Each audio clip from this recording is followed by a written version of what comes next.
You're listening to Affected by Altitude, a Colorado Rockies podcast for and by Rockies fans on Rocky Mountain Rooftop. Thank you for joining us as we discuss all things baseball and Colorado Rockies. Hello, everybody, and welcome to another edition of Affected by Altitude, a Colorado Rockies podcast from Rocky Mountain Rooftop, the Rockies affiliate of Fans First Sports Network. I'm your host, Skyler Timmons, and here, decked out in his CU Buffaloes gear, is one Evan Lang. Sco Buffs.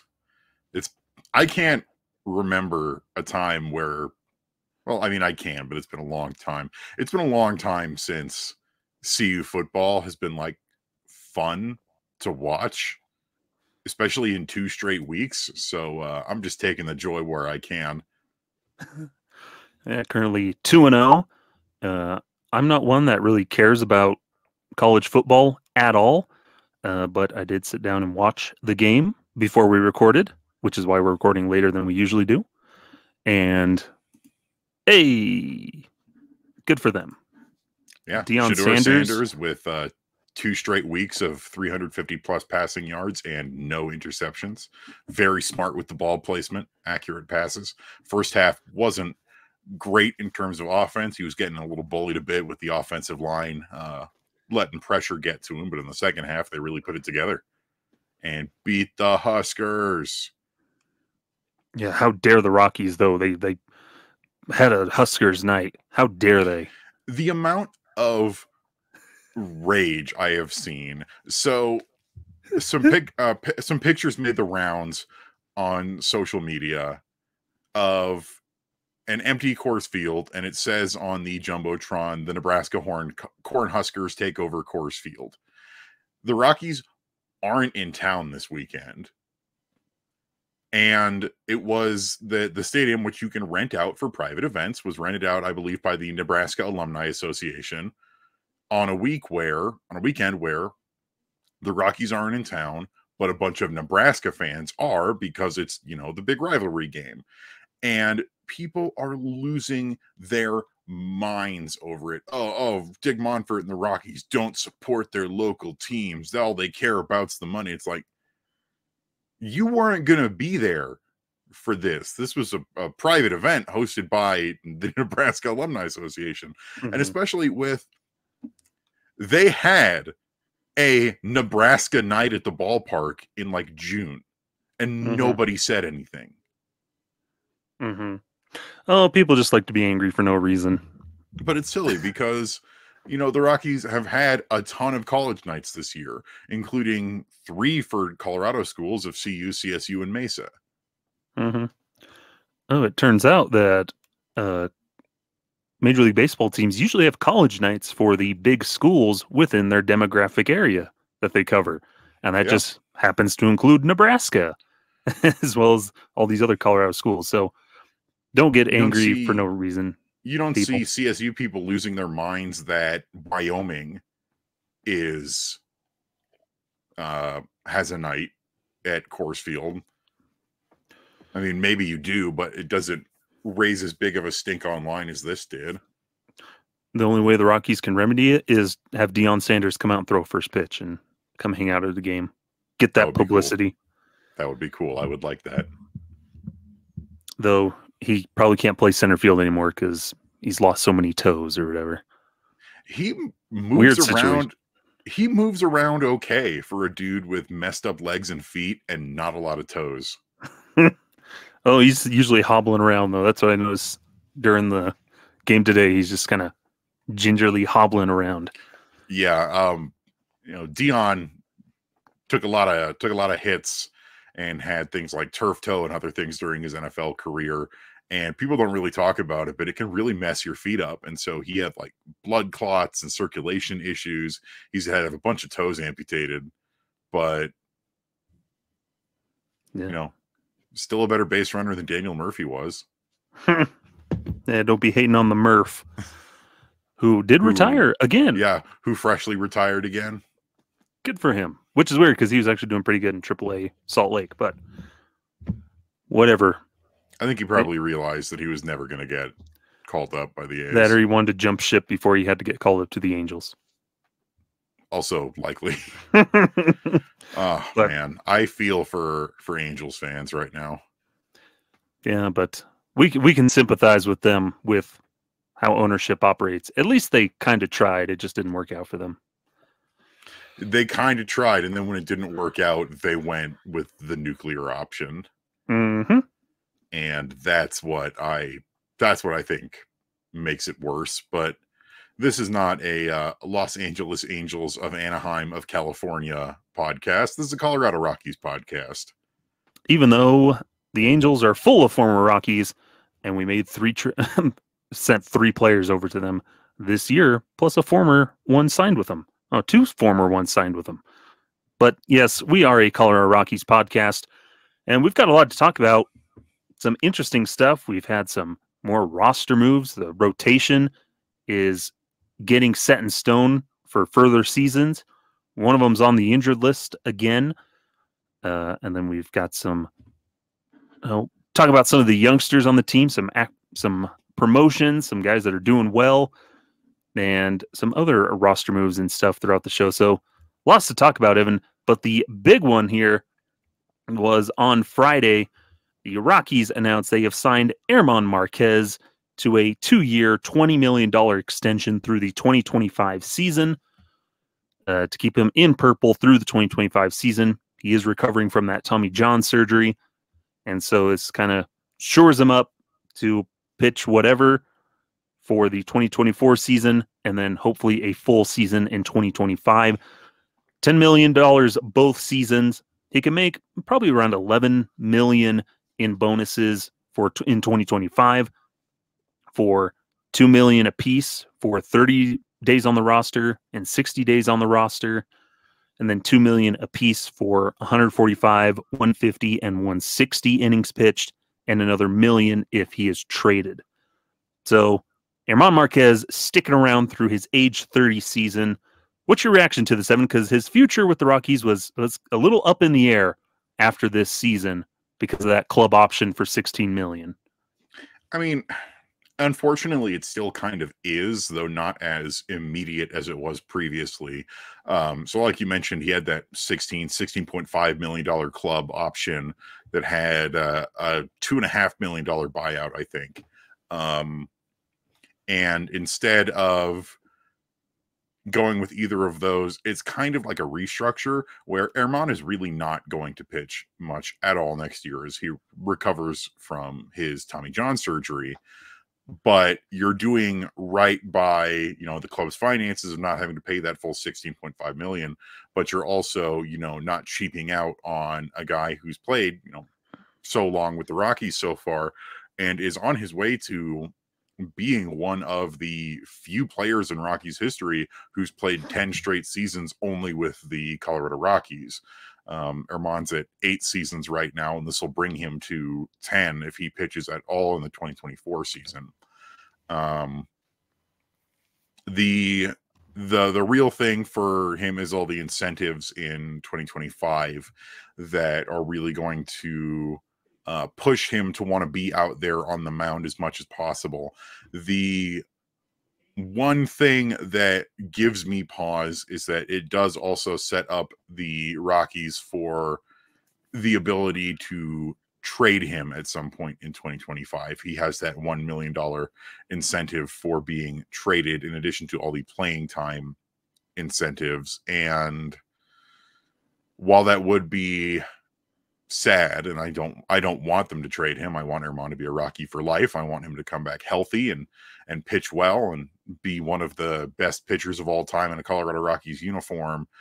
If the organization decides that it's not in the best interest of the team to keep Germán around, then they have a way that would satisfy both parties in order to make a trade for trade him away. Mm-hmm. But partly it doesn't seem like that's going to happen because Germán Márquez has uttered the secret password phrase to ensure himself sticking with the Rockies. And what is that phrase, Evan? It's, I want to be here. Exactly. And I guess Thomas Harding wrote in an article saying that while he'd been working out, he's been sticking with the team and secretly telling people like, I want to sign a new deal and stay here. And he said the magic word, Dick Monfort and Bill Schmidt just poofed in out of nowhere and hand him a new contract, and he'll be sticking around. And it was kind of interesting to see, because it's of those two mindsets. He's only going to be 30 by the end of that contract. So, logistically, it makes sense to try to keep him around because he's been a successful pitcher in Colorado. He was having what could have been a solid first month, a solid year this season. His strikeouts were really good this season, low walks. It looked like a bounce back year for Germán, heading into this season, and then the injuries just robbed him of that. And so he loses out on this final year of his contract. And then with him being out for a lot of next year, there's no way you could really justify picking up that option instead and give him the buyout and then trying to re-sign him. But now they don't have to worry about that, and basically spread out that club option now between 2 years with a little bit extra on it. So more or less, you can save yourself a little bit of money for next season. Our own Kenneth Weber he wrote about this, what this deal could have looked like last Monday, early September, talked about what they could have done with it. And then by Friday, they more or less did exactly what he had what he said to do. Yeah. Kenneth's article was particularly prescient because, it did kind of come out of nowhere when it was announced on Friday. We hadn't really heard any murmurings of this being in the works. It just kind of dropped. Yeah. Yeah, and it's one of those things where you would have heard this in the last week of the season, like October 1st, the last game of the season. You would have heard this news, or like during the playoffs or during the postseason, this kind of deal would come out. But I guess they got ahead of it, wanted to get it out there, probably to try and generate some good PR for themselves in a way of, hey, we're keeping this guy around.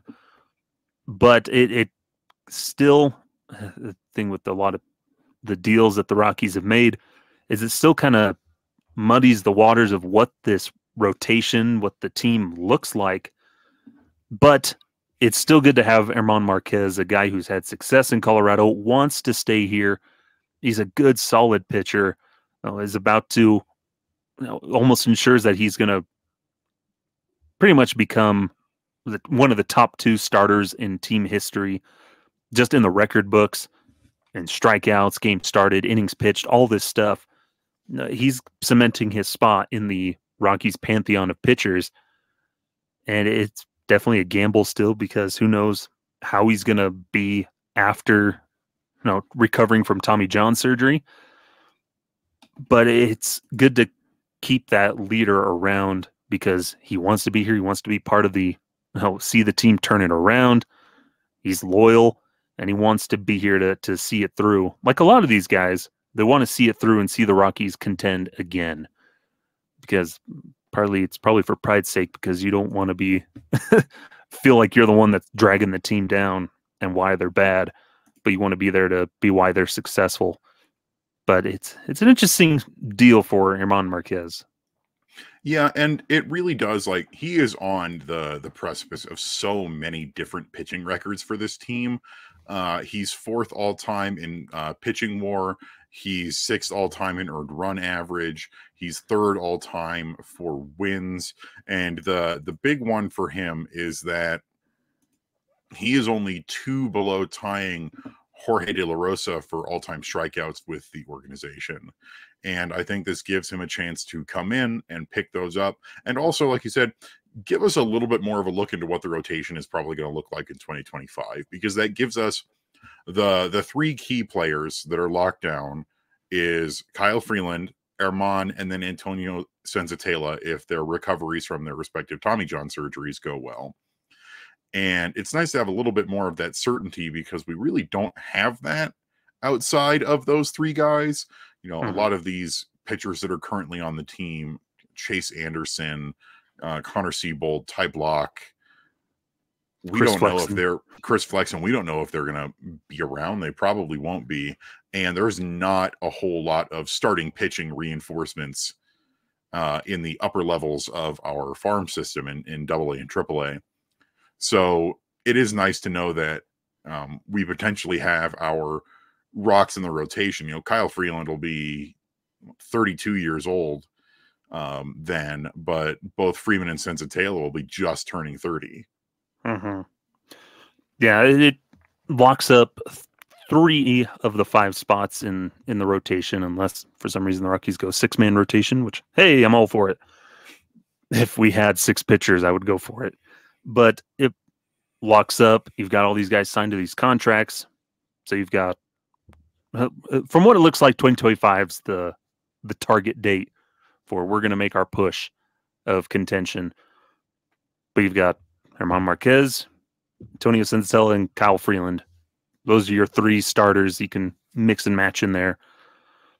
But then that leaves 2 open spots, and one that his future still feels up in the air to me that we can kind of talk about now is Austin Gomber, who has been sidelined since August 29th with lower back inflammation. They placed him on the 60-day injured list, so he's done for the season. Placed him on the injured list just to rest him. And they called up Victor Vodnik. We'll talk about him in the second part of this show. But his future still seems up in the air after turning around his season and really being pretty solid these last couple of months. But even his future still feels up in the air despite some of the success that he's had. Yeah, what I'm really worried about is his back. So his back had been bothering him for a little bit, and now he's shut down for the rest of the season with back inflammation. And this is, just 2 seasons removed from him being shut down at the end of the 2021 season in September with a pars defect back fracture. And, the back is nothing to take lightly when it comes to those injuries, especially for pitchers.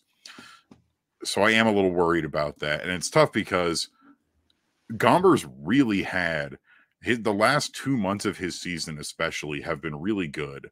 But honestly, you start in June and he starts to turn it around after a really tough start of the season. But you look at his last 2 months of the season, you look at July and August, 10 starts, 55 innings.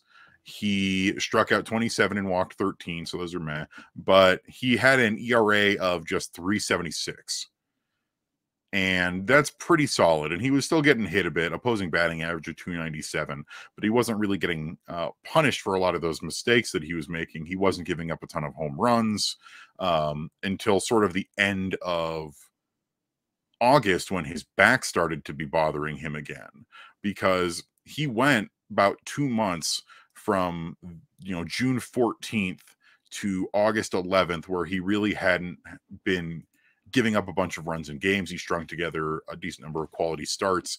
And then you can start to see where I think his back was really bothering him, because you've got the 6-run game against the Diamondbacks. And then after that, it was just 6 runs on 7 hits, 3 runs on 7 hits. His final start, he only went, 2 2/3 innings. And that's when he was removed from the game, just not feeling comfortable pitching. Mm-hmm. And it's tough because he really did. He started to turn around, especially when at the beginning of the season when he was struggling, it really looked like that Nolan Arenado trade was just a complete wash, where Elehuris Montero wasn't playing. Most of the other guys were gone. Tony Losi was traded. Mateo Gil was gone. And Austin Gomber was just really, really struggling after struggling last year. And then he picked up the pieces and was looking so much better. And I really hope that, he can recover and take next year to try and be even better. But he's going to be 30 next year. And he did put up 1.2 WAR per Baseball Reference this season. But it's really tough to say what his future is like for this team right now. Mm-hmm. Because then you have Peter Lambert, Ryan Feltner. They kind of seem to slot in for next season. Still in that mix for trying to figure out who's going to be starting pitchers and whatnot. You've still got them. And Austin Gomber kind of seems like, he might seem like an odd man out where, yeah, he's been good, but we just don't have a spot for him. And we want to save a little bit of money because we do have some guys coming up that we need to turn it over to if we can. Even Carl Kaufman and Jeff Criswell, some other guys coming up. There's even Connor Siebold. He's more of a long reliever still, but no. And then there's some of those guys down in AA. They're moving up quickly. Could see time there in AAA next season. And you've got guys like Joe Rock. There's Tanner Gordon. There's a lot of other options where Austin Gomber just seems like an odd man out. Just out of necessity, you could keep him around maybe, and he can be your long reliever thing. But he's another one of those things where he's a veteran guy.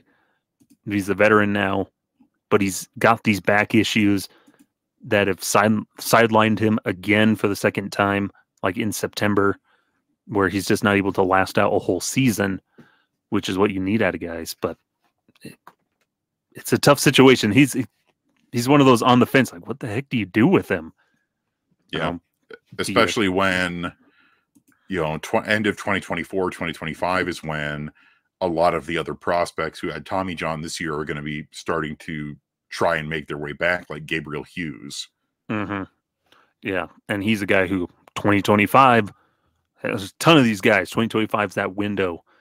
And so, time's running out for Gomber. Do you probably stick around with him just for that insurance through the off season? You agree in arbitration and then keep him around, and he's another opening day starter in place of Marquez next season, or Senzatella. So there's options, but it's just, this rotation's a mess going forward still. Yeah, especially for the rest of the season. Yeah, even the rest of this season, you're like, ugh. We're good for maybe about 5 innings, and then it just, stuff hits the fan after that. Ugh. Weird stuff. Can we go back to just high school doubleheaders, 5 innings? Sure. That works for me. Yeah. Rotation, still a mess. But, hey, the Kaiser is returning, at least for another 2 seasons, in Germán Márquez. Austin Gomber on the 60-day injured list. We just keep on a-rolling.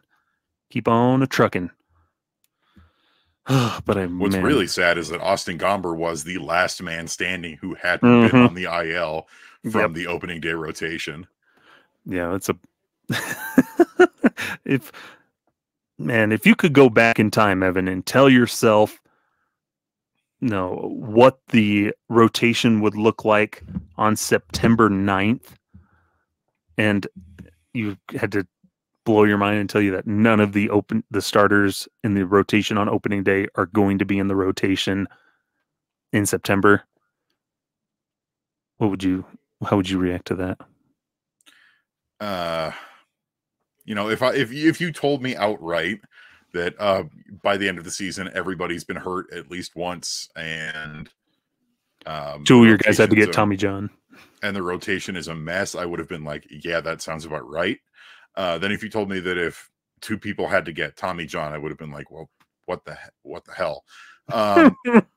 Because if I went back in time and asked myself, hey, past Evan, how do you think it's September 9th? How do you think the Rockies rotation is doing? The first thing I'd probably say is I bet Germán and Kyle are having pretty good seasons. And, Senzi came back from his ACL tear, and he's just, he hasn't been amazing, but he's been solid enough. And then, how's Ryan Feltner doing? Or how's Noah Davis doing? Or how's Austin Gomber doing? And then you get the horrible, awful, awful truth. And then, here's your current rotation of, you have Ty Block, who can be good, but also can be really bad. Chris Flexen, who's been not great. Chase Anderson, who's been not great. Peter Lambert, who's been a surprise. It's been nice to see him. But he's clearly still working his way back. And then Kyle Freeland, who's having just a really tough season. Mm-hmm. Rough times. That poor misguided soul on opening day. Luckily for us, time travel isn't around, so onward we go, however, forward in time. And we'll take a quick break here. When we come back, we'll talk about some of the youngsters on the roster. So don't go anywhere. Hello, welcome back here to Affected by Altitude, Rockies podcast here, Rocky Mountain Rooftop. I'm Skyler Timmons with Evan Lang here.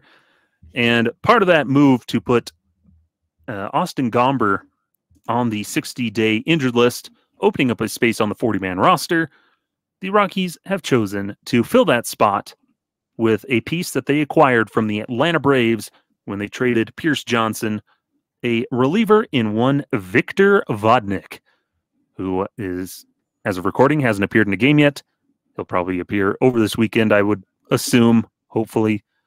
But we won't be able to talk further about his debut.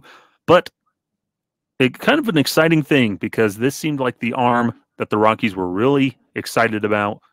And he quickly moved his way up from AA to AAA and now up to the big leagues. Got fast-tracked after being acquired by the Rockies. Seems like a guy that's a pretty exciting arm, Evan. What do you think? I like Victor Vodnik a lot. This was the guy that we got in the trade for Pierce Johnson when we sent him to the Atlanta Braves. What I'm a little worried about with Vodnik is that we are maybe rushing him up out of desperation for pitching, especially with how much the bullpen has been struggling recently with overuse, where Jake Bird has thrown some of the most innings in the majors, and he's starting to show, hell, everybody in this bullpen is starting to show the fatigue of how much they have all pitched. And Vodnik had only 8 games with the Isotopes, where he wasn't a stranger to AAA. With AAA Gwinnett in 2022 for the Braves, he made 24 appearances with a 2.93 ERA over 27 2/3 innings and only gave up 2 home runs. He had 33 strikeouts to 16 walks and an opposing batting average of .252. And I know that the PCL and Albuquerque especially is a tough place to pitch, but in 8 games with the Isotopes, he wasn't great. He was pretty solid in Hartford for a couple games before we moved him straight up there. I say pretty solid. He had 6 scoreless innings in 4 appearances. That's great. But with the Isotopes, 8 appearances, only 7 innings, ERA of 7.71, which, yes, the PCL in Albuquerque especially is going to bloat your ERA, so you can look at other stats like that. But what you also need to look at is that he wasn't really getting strikeouts. He had 4 strikeouts to 5 walks. He gave up 3 home runs, which is 1 more than he gave up in 3 times the amount of pitching with AAA Gwinnett last season. It's been tough, and I don't know. We'll see. Maybe he does amazing, and that would be great. But it feels to me a little rushed. Mm-hmm. I can understand that, because you also hear how high they are and how excited they were about him. Like, oh, he's got this high fastball and this high leverage arm and everything. But they're just kind of taking that all at face value. And this thing we've always talked about with the Rockies is, what are they doing to enhance and develop these arms to really harness those tools? Because you look at his throughout his career in the minors, Victor Vodnik, yeah, he's got good stuff. He's got a good arm. Can rack up the strikeouts, but he can also struggle with walks, with the command a little bit. And we're seeing that with a lot of guys in that Rockies bullpen, where command has been a problem for a lot of guys. Even when they get called up immediately, they're struggling with command. They're not pounding the zone. So it's going to be interesting. You would like maybe to see him get a little bit more development, or at least pitch more than 7 innings in Albuquerque before he reaches the big leagues. But it could be one of those things, like you said, a move out of desperation, even though there are arms that aren't, that wouldn't have required to be added to the 40-man roster. There's arms that you could have brought up that are hanging out down in AAA, like Riley Pint or something, but they clearly value Vodnik, and hopefully he can, come in and just guns a-blazing pumping, firing darts into the strike zone and rack up some punch outs. Just let him come in and just tell him, throw the heater. Yeah. Throw the heater, Victor. That's all we want you to do right now is just come in and pump your gas and see what we got there. From a development side, I get it. Of like, you call him up, there's 3 weeks left in the season. All right, Victor, hop on that mound. Don't worry about the results. Pump that gas. Mm-hmm. But we've seen other guys like Evan. Think about, Evan Justice, who has been struggling since getting called up, and struggled in the series opener against the San Francisco Giants. And you worry about a guy. This is a team that struggled with walks as a whole. And you worry about a guy like Victor Vodnik because, yeah, he's a guy with a 65 grade fastball that can hit triple digits, but he is also a guy who is going to spray the ball a little bit and get some walks. And you don't want to wreck his confidence.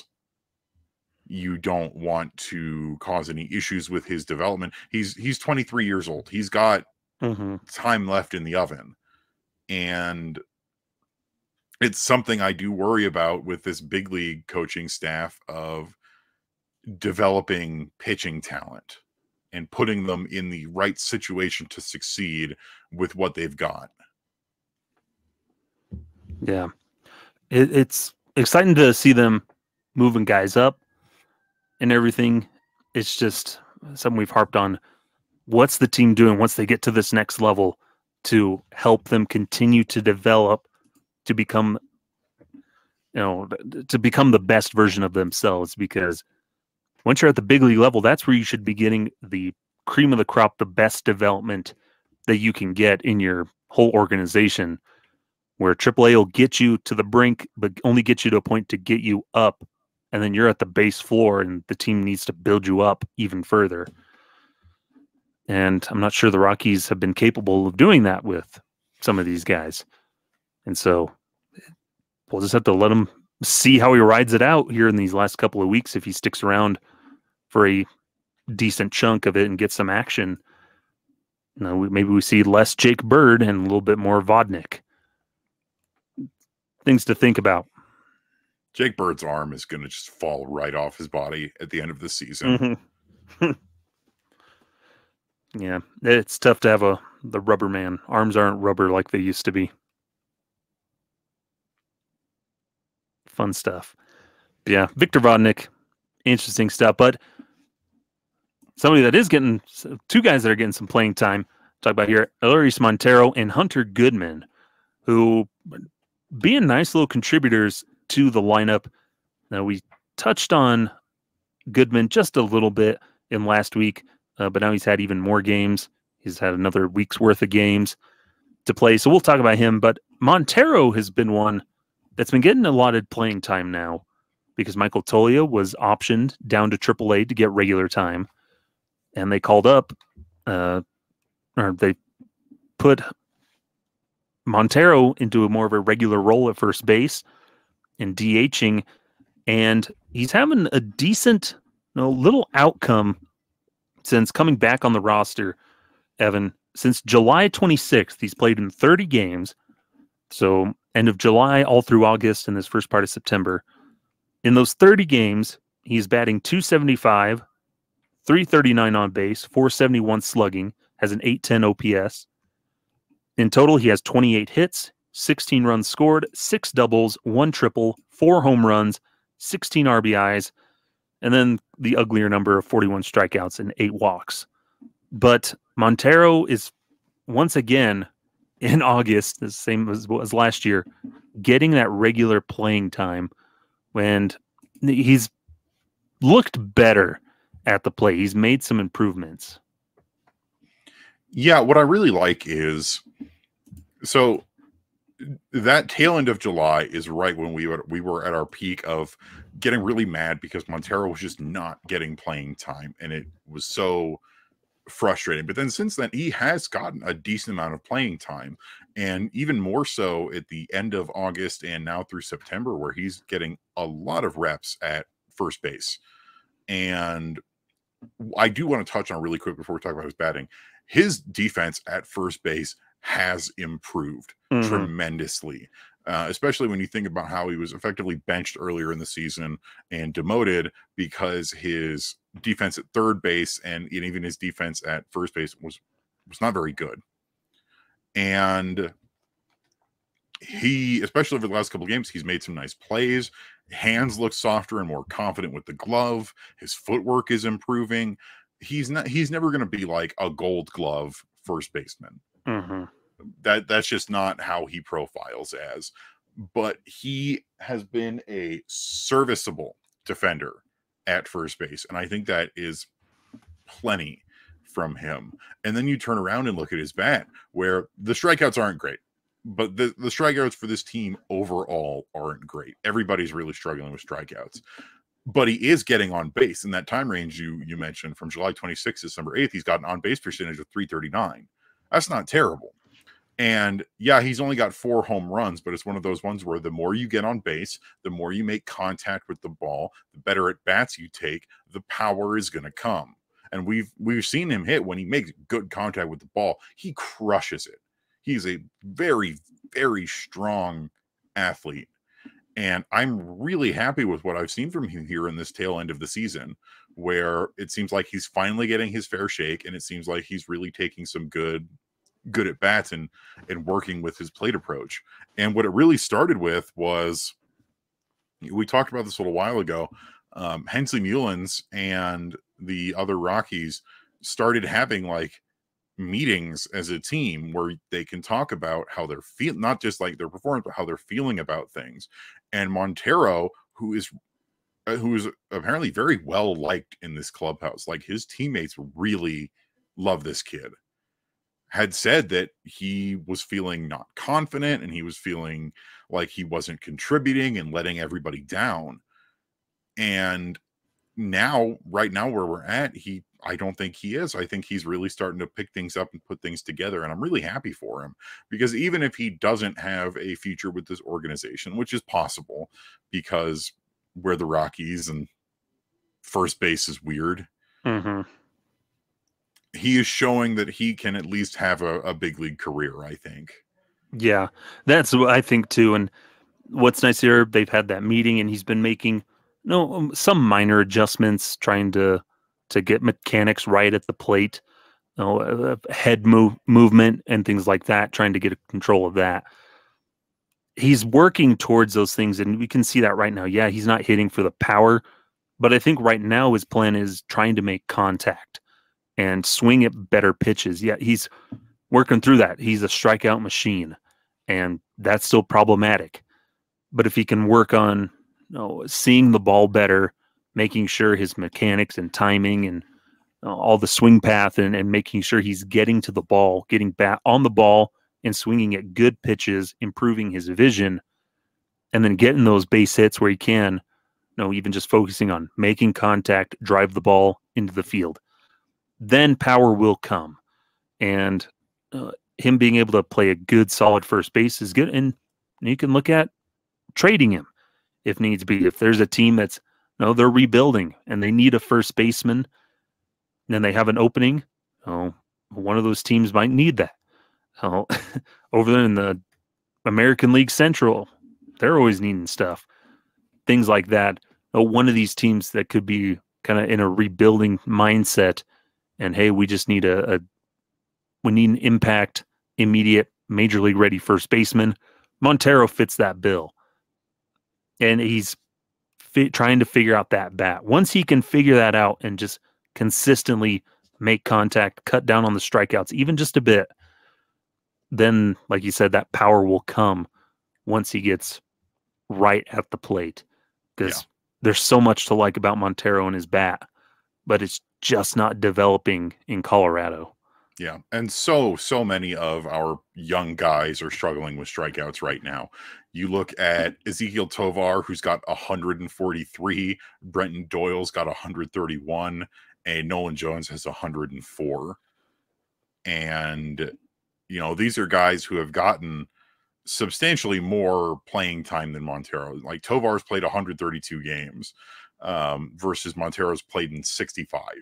And yeah, Montero's 85 strikeouts in 65 games is a lot but you are at least seeing him work on that. It's the same with Brenton Doyle. Brenton Doyle, you have seen him make adjustments in real time to his swing and his batting. And he outright said post-game a couple days ago that he wanted to, wait and work on making adjustments playing winter ball and in the off season and then come back strong next year. But with the results he was having at the plate, he was forced to try and implement adjustments during the season. And it's been the same for Montero. Mm-hmm. Yeah. And that's the tough thing with baseball is unlike other sports where you maybe have a couple days in between games or a week, ball you can make adjustments that way. You have time. With baseball, it's a day-to-day grind, and you have maybe 24 hours, 12 hours before trying to implement new things, new mechanics into your swing to try and right yourself. And it's a constant battle throughout the season. And so that's something these young guys are having to learn even more so, especially at the big league level where it's a little tougher to make those adjustments. Because just how the competition you're facing. But Montero, I think he's on the right path. And he's taking those baby steps forward the way he needs to. And whether it's the Rockies or somebody else, they'll benefit from him making that progress, which is good to see for old Monty. But speaking of other rookies that are really contributing, this one right out the gate is Hunter Goodman. And we talked about him a little bit last week. But since then, he has hit safely in 8 of his first 10 career games. This is from Patrick Saunders with 9 RBIs. He is the 3rd player in franchise history to have at least 10 hits and 8 RBIs through their first 9 career games. The other 2, Trevor Story in 2016 and Nolan Arenado in 2013. So Hunter Goodman is keeping some good company there in his first, 2 weeks in the big leagues, where he's another one of those guys he's contributing in the lineup, but not necessarily in the way that a lot of people expect him to in the home run department. Yeah, Goodman's been interesting because there are definitely still adjustments that need to be made. For example, he's got a 50% ground ball rate through his first 10 games, but he is taking some really good-looking professional at-bats when he is up at the plate. He's hitting 314, 359, 514 with an OPS of 873 and an OPS plus of 123 in those first 10 games. And no home runs. And this is a guy who tore the cover off the ball in AA and AAA. But he does have 3 doubles and 2 triples with those 10 RBI and even a stolen base. He has struck out 10 times, so he's striking out at least once a game. But he's also got 3 walks, which is not a terrible ratio. It's not amazing, but it's not awful. He's showing some really quality stuff from a young guy out there and it's like you said, he's in some great company for his performance so far. And he could establish himself through the rest of the season as a guy who's really going to be something special. Mm-hmm. And there's an article that you can find over on MLB.com through the Rockies blog about, he was making a swing tweak around there in July down in the minors that really helped him just rocket up to where he is right now. And it was watching video and noticing that in his swing path, when he was starting his swing, he was hitting a lot of hitting breaking balls pretty easily and a lot of home runs. And pitchers began to adjust to him and threw him a lot more fastballs. And he was fouling off a ton of them, wasn't catching up to them. And that's one of the things that I hate when I'm watching Rockies games is a fastball right down the pipeline, one that should be crushed. And how many times do we hear Drew Goodman, he just missed, he wishes he had that one back, because we're fouling it straight back to the glass. And Hunter Goodman, watching video, noticed that his bat was kind of dropping and beginning to lag on fastballs, especially at the beginning of his windup. Had nothing to do with the legs or the rotation, everything else, but it was just bat placement and where the bat was coming through the zone. Once he made that adjustment, then he starts, just absolutely rocketing fastballs, jumping on them, wasn't getting into those 2-strike counts immediately. And we see him get that meteoric rise through July and into August. And ultimately now he's with the big league team. And that's something that he's continuing to do now, which is pretty exciting to watch, is a young guy that just lives and breathes hitting. He's kind of the approach he takes seems like an old school type approach, an old soul type of approach, where he just seems like a guy that just lives and breathes, just dreams about hitting, kind of like a Dante Bichette type. But hopefully a better defender than Dante Bichette. Yes. He has knees that aren't just absolutely ruined. But he's making that progress, which is just awesome to see. And I think we said last week, yeah, he didn't have any walks, but his plate approach, it just seems like he should have more walks, but he doesn't. But he has 2 triples. He's rocking the ball. Home runs aren't there yet. Hasn't hit a home run yet, but it's coming. And I think it's just him working through some things, easing in, where he's just focusing on contributing and making solid contact on what's given him. Definitely. And it really is like him, like Doyle, like Montero. It's that willingness to try and tweak and make adjustments to your swing during the season, which is so hard. Baseball players are, more than any other athlete, creatures of intense habit. And it is so hard to make and implement adjustments during the regular season, especially like you said, it's a constant grind. There is no, we have 4 days off before we have to go back to practice. It's day after day after day. And that's the thing that ties these 3 together, is their willingness to work and make and implement adjustments into how they're playing. And I think it's really great to see. Something real quick. On 4-seam fastball specifically this season, in the brief amount of time he's been up in the big leagues, he's slugging .833 against fastballs, has a .333 average. Dang. He has a 30% whiff rate on them. He's struck out 38.5% against fastballs, but he's got a 57.1% hard hit rate on fastballs with an xwOBA of 348. So dude is on his fastballs, which is good to see. Yeah, the home runs are coming. They'll come. They will come. If you build it, they will come. But fun stuff. So yeah, that's Monty and Goodman making progression. It's good to see, which is what all you can ask for at this point in the season. Oh yeah. But we'll take one final break here. Close things out. We'll kind of mop up some other news and stuff with the Rockies. So don't go anywhere. We'll be right back.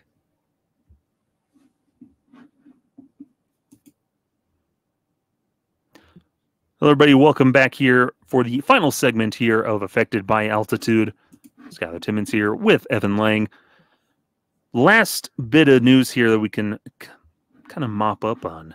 A bit of a surprising move was Coco Montes was designated for assignment. He did get outrighted to AAA Albuquerque, so he's still in the organization, but he was DFA'd, and Cole Tucker was added to the roster once again. Cole Tucker, if you remember, had like a week with the team not too long ago, in like July or something, or in August a bit.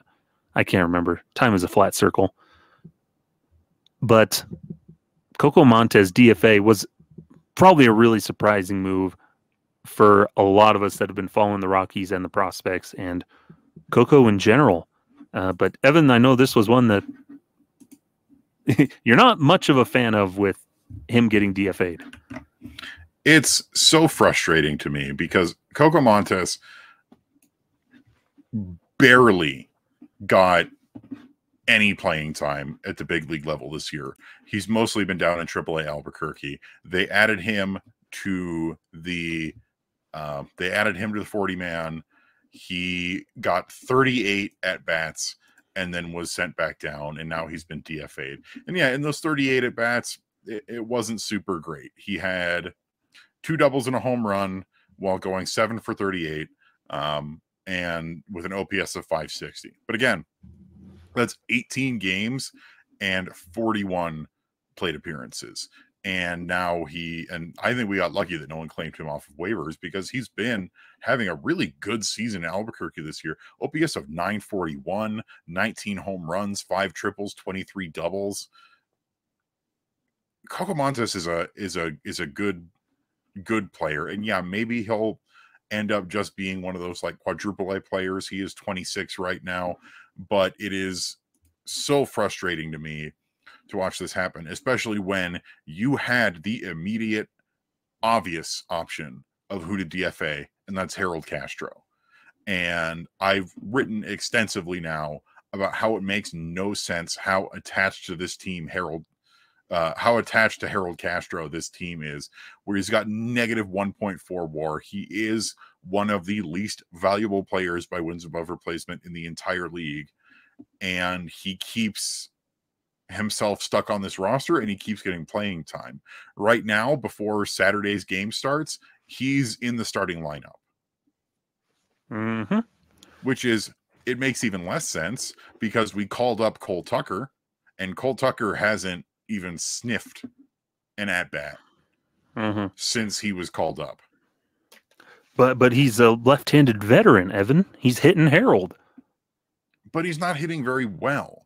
It's like, this has been a career worst year for Harold Castro in pretty much every offensive category. He has been bad.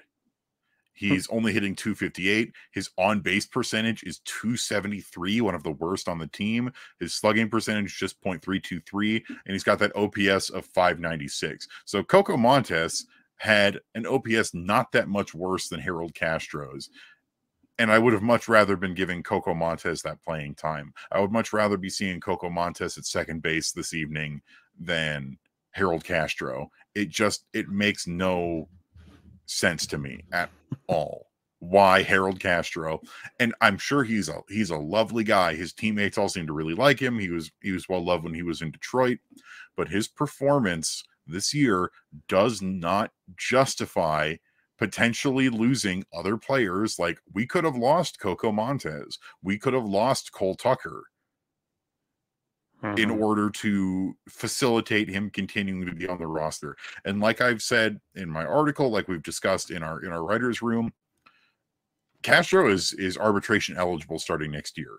So either we non-tender him and we wasted an entire season having a guy with a negative 1.5 WAR on our team, or we keep him next year and we're paying a guy who had a negative 1.5 WAR last season upwards of $2+ million. Just for hindsight, Jason Giambi was getting paid $1 million. Was it that first season after we had acquired him in 2009? He was getting paid just $1 million salary the next couple of seasons. And Jason Giambi was very valuable off the bench. Harold Castro was not. And Coco Montes didn't have much success in the big league level. Who has had success at the big league level for a lot of these Rockies this season? After his debut, especially, he had that good, solid first game, and then he just stopped playing. Yeah, because he didn't get regular playing time. It was very sporadic, and he didn't really get a shot. And I've been wrong before about getting mad about guys getting DFA'd. A good example is Colton Welker, where Colton Welker is currently not with any organization after getting DFA'd by the Giants this year. But that doesn't mean that, he or Coco or anybody shouldn't be getting more of a fair shake than they actually got. Yeah. And if you're going to bring up Cole Tucker, then play him. Yeah. Because I like Cole Tucker. He brings something to the team that is still sort of missing. He's got the switch hitting, athleticism, and the dude can draw walks. He's improved that quite a bit. He can draw walks while still making a lot of contact and being a good switch hitter. But who knows if he's going to get that action, because especially here in September with 28-man rosters, you're still going to roll out your regular 9 for the most part, aside from a couple of guys. And Coco, defensively, he's got it. Offensively, he's shown it that he can do, that he's a really good hitter offensively, but it's just hasn't gotten the shake. And with the Rockies at the big league level, which is sad to see, and the fact that he gets DFA'd to make room for Cole Tucker when you didn't even really need to bring up Cole Tucker for anything. He just seemed kind of like a random call up again, but it's just a weird situation. Where is Cole Tucker going to play? Because when's he going to play? The outfield, when is he going to play? The outfield is packed. The infield is set. Cole Tucker's naturally a shortstop. They're not going to take Tovar out of the lineup, so you could put him at second base, but apparently that's where you want to put Harold Castro for some reason. And it's weird. The lineup for tonight in general, and this is going to be dated by the time this episode goes up, is weird because Doyle... But it's a lineup from the weekend, pretty much. But Brenton Doyle is sitting out for his second game in a row. Brendan Rodgers is sitting out after he had a day off just a couple days ago. Mm-hmm. And it'll be Nolan Jones's second start in center field. Hunter Goodman's in right field and Sean Bouchard is in left field. And I get that you want to get Sean his playing time now that you've brought him back, but it's a strange lineup construction, and it's just exacerbated by how frustrating it is, how much this team just has an iron grip on Harold Castro. It's the same as with Jurickson Profar earlier this season, and it took them a long time. It took them way too long, but they finally got rid of Jurickson Profar, and it's September 9th. We're going to lose 100 games. There is no reason for Harold Castro to be on this team or getting playing time. Yeah. And things are just going to give you more weird when Chris Bryant inevitably comes back here in these final couple of weeks of the season. Where does Harold Castro survive yet another round of cuts? Yeah, because you've got to get rid of somebody to make room for Bryant on the roster. Yeah. And he's only on the 10. He's only on the 10 days, so you don't have to clear a spot on the 40. But somebody's got to go. Yeah. Weird stuff. But yeah, it's just a shame to see. We'll see what happens with Coco, if maybe he becomes one of those minor leaguers, because teams are, more and more just releasing their prospects because you just don't have the room on rosters in the minors, and so you have to make space. Maybe he gets released, or they try and figure out how maybe they can trade him in the off season or something. But weird roster stuff. Hopefully Cole Tucker gets some action, because we like to see him play, but we'll see. Yeah. It's just something that always really bothered me, is that if you call up a guy, give him the playing time. It is so meaningless and so pointless to call somebody up and just have them sit on the bench. You're just wasting everybody's time. Mm-hmm. You know what happens when you're playing MLB The Show in franchise mode? If you call a guy up and you call a guy up on your roster, when you go into the lineup menu, the game will prompt you. It has, bench coach says, so-and-so hasn't played in a while. And this is after you immediately called them up. Like, this guy hasn't played in a while. You should consider putting him in the lineup. Like, even the game will prompt you to put in a guy you immediately call up. So why isn't Mike Redmond going to Bud Black and going, hey, put Cole Tucker in the lineup? I don't know. It's weird. It's another... I know people are probably tired of hearing us harp on this, but it's another reason of why I think, and why I'm more and more convinced recently, that this team needs a top to bottom coaching change. Mm-hmm. It's maybe time to clear out the house and bring in new faces. Mm-hmm. And of pretty much everybody in this coaching staff, the only guys that I would say, yes, we need to make sure we keep them, is our buddy Warren Schaefer, because we love Schaefer, and he just got promoted to the third base coach. Vinny, I think Vinny is a great presence in that dugout. Maybe even give him a little bit more like say in that coaching staff. And I would say Hensley Mullins, and maybe guys like PJ Piliteri and the rest of Bam Bam's assistant coaching staff. Mm-hmm. But ultimately, it's the new manager who gets to bring in the new blood. So that is true. Pretty much if and when the head coach or the manager leaves, it pretty much just wipes the slate clean with everybody else. If it's done in the off season.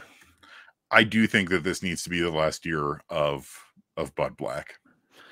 Yeah, that is a conversation I think that we'll have to have on another episode, because that's something that our folks over at Purple Row and lots have talked about. And it seems like something that kind of needs a roundtable discussion, which I agree. We may have to look into doing that, folks, if that's something that you'd be interested in, even if it's just like an extra live stream that we do on YouTube or something. But I think, Evan, that's going to do it here for this edition of Affected by Altitude. We're going to try and not run over time like we always do when I host. It's an hour-long show that's an hour and a half long. Yes.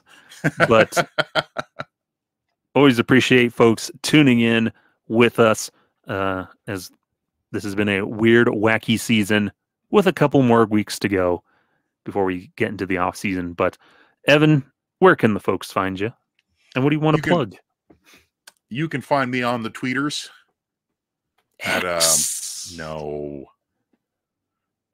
you can find me at X, the social media platform formerly known as Twitter, as all of the media outlets refer to it now. Nobody refers to it straight up as X, which is very funny to me. You can find me on Twitter at Evan_Lang27. I would love to hear from you. You can also find me on Blue Sky at EvanLang27.bsky.social. Also hit me up on www.purplerow.com, writing those Thursday rock piles and game coverage when there is a Thursday game. And hopefully, especially as we move towards the end of this season and the off season, I'll be getting some more content up over on Fans First Sports Network at ffsn.app. Skyler, where can the folks find you at? You can find me on X.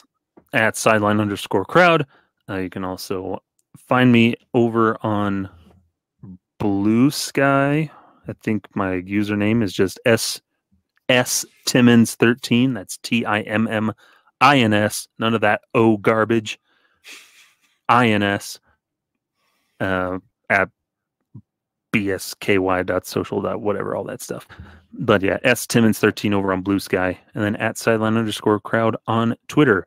Also, should we just start calling it Revolution X? Did you ever play that arcade game with Aerosmith?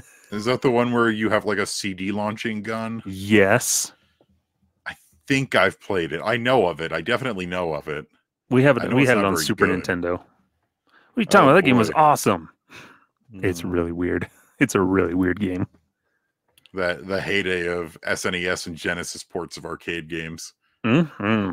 It had Aerosmith in it. Oh, all the sponsored content. You remember the Wu-Tang Clan game on the PS1? I know the fighting game, yeah. Yeah. And that controller that's shaped like the Wu-Tang Clan logo. Wasn't Wu-Tang Clan at the Buffaloes game? They were. So there you go. Full circle. We started off talking about Colorado Buffaloes. We ended with the Buffaloes. Time is a flat circle. It's like poetry. It rhymes. It's so dense. Every scene has so much going on. Anyways, with that last word of wisdom. Last thing I did forget to say is you can find us on the Rocky Mountain Rooftop Twitter account. That's at Rocky Mountain Rooftop, at ROCKYMTN Rooftop. And find our written content at purplerow.com. That's going to do it here for this episode. I'm Skyler. That's Evan. Thank you for joining with us. Be on the lookout for a new episode of Every Rocky Ever this coming week as well. Evan, hit him with it. F him up, go see you. Farewell.